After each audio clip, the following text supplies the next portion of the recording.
In Azerbaijan, observers from the Organization for Security and Cooperation in Europe reported that the presidential election on October 9th was, quote, seriously flawed. The press conference in Baku degenerated into chaos as some pro-government reporters interrupted the observers, shouting, quote, the OSCE is biased. In Kazakhstan, police blocked activists from a homeowners association who tried to push their way into the Almaty city court.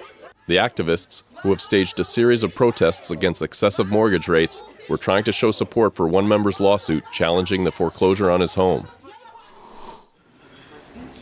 In Kabul, the U.S.-based group Democracy International hosted a conference on Afghanistan's election laws to help ensure a free and fair presidential vote next April. Representatives of Afghanistan's political parties took part in the discussion, which addressed new election legislation passed this year.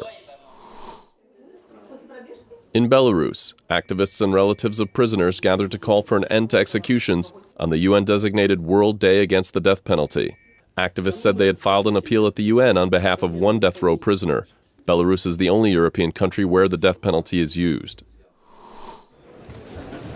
In Tajikistan, the parliament has approved legislation allowing prisoners serving life sentences to be visited by relatives twice a year.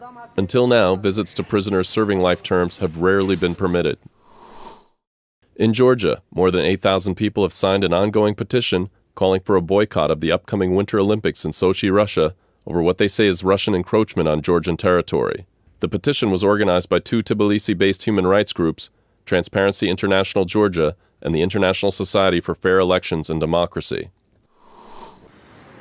In the Bosnian capital Sarajevo, dozens of Muslim parents and children camped out overnight outside the office of an international peace envoy.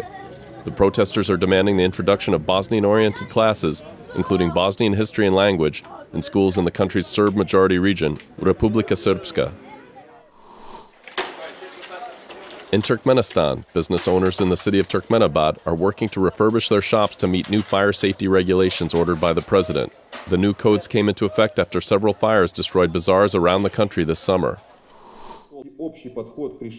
In Kyrgyzstan, international delegates are meeting in the capital Bishkek to discuss security in Afghanistan after the withdrawal of most international forces.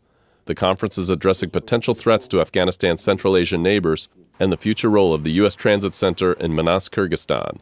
And that's the video roundup from Radio Free Europe, Radio Liberty.